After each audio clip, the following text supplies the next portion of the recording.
Okay, class. Spell Wednesday. Yo, I can never spell that. I don't know how to spell Wednesday.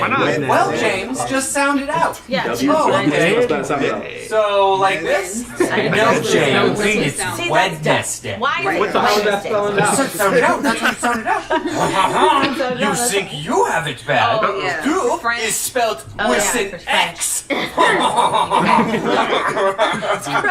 think it comes to no surprise that I'm terrible at spelling. I feel like everyone in life falls into two categories. Either you're good at math and bad at reading, or you're weird. And if you've seen my videos, you know that I'm a math boy. My mom told me that I have dyslexia because she has dyslexia and I have all the symptoms, but we never got that diagnosed by a doctor, so...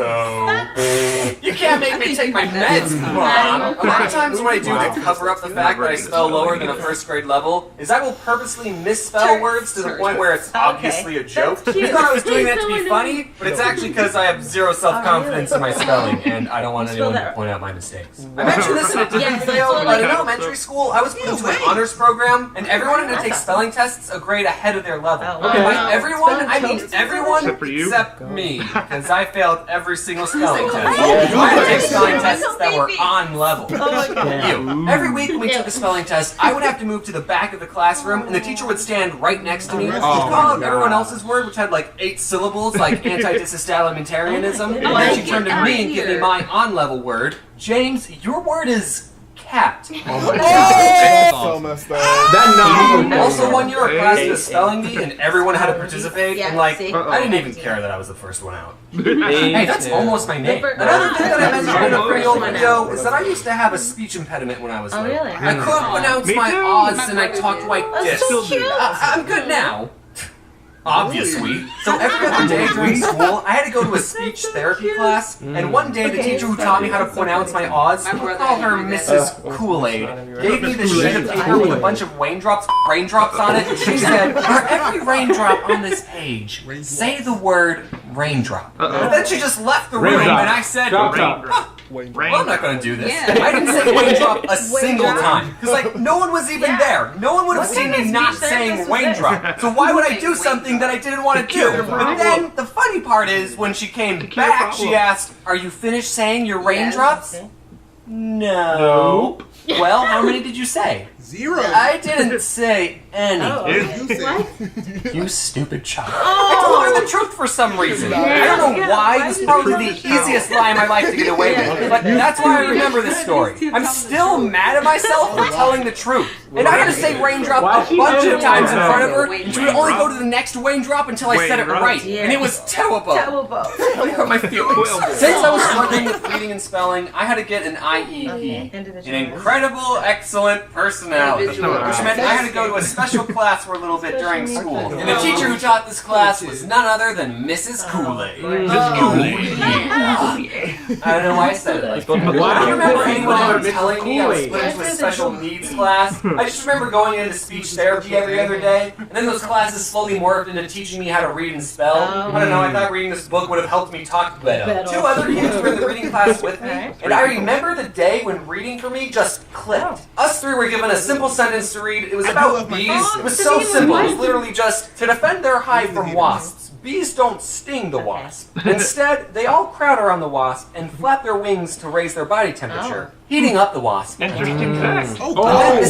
Asked us, is that a real thing? How do bees defend against wasps? And the other 2 kids said, they sting them. And I said, what? No, you morons!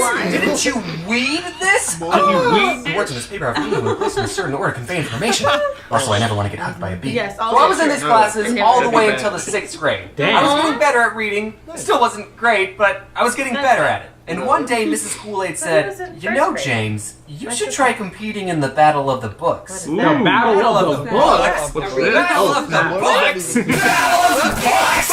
Finally, reading sounds fun! At my school, Battle of the Books was this competition where students were given a list of 4 books to read within a time limit of like 2 months. I don't remember how long it was. And after however many months it was, the contestants would sit in an auditorium and take turns answering questions about the books. And whoever got the most questions right would get a pizza party. That's what the battle party was. We'd kill each other for pizza. Then there were 2 more rounds, each with 4 more books. So there was a total of 12 books you had to read. And you're allowed to be with a partner. So my partner was TJ. Hey TJ, do you remember Battle of the Books? Yeah man, it was great. Now you're probably thinking that 4 books in 2 months isn't that hard, especially since the kids' books. But as someone who didn't read any books on my own outside of school, it was a challenge.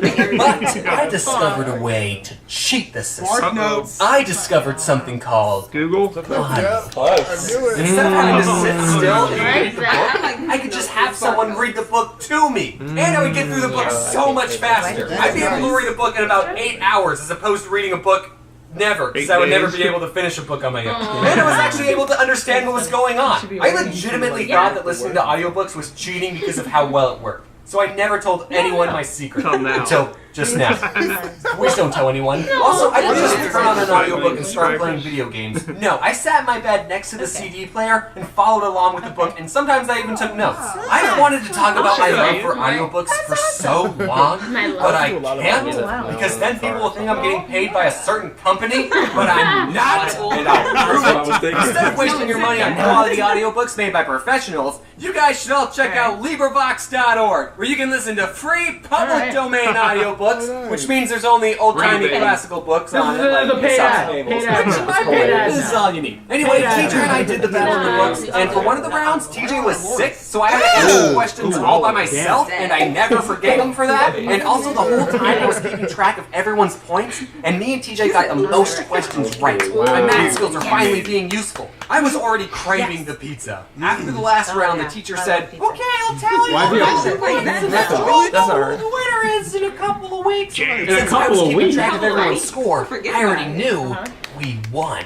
I turned to TJ and I said, "TJ, guess what? We already." Oh, this is the round that you were sick of. I did not notice that until just now. But then a couple of weeks go by, and I'm not hearing any news about a pizza party. I was expecting to walk into class one day, and there would just be a pile of pizza boxes waiting for me. But that never happened.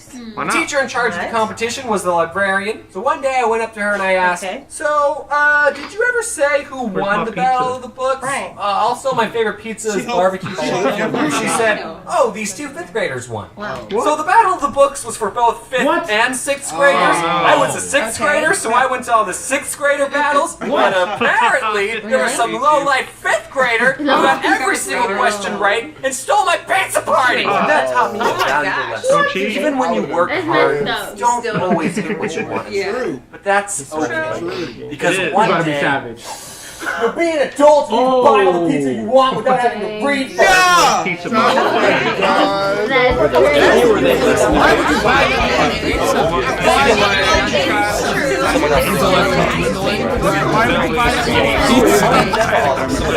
That's crazy. Are those you like fire?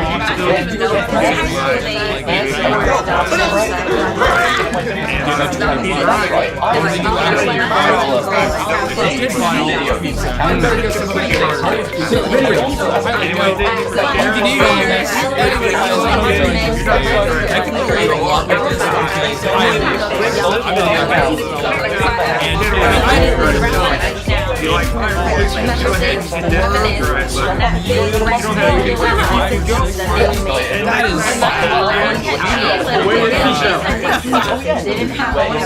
that.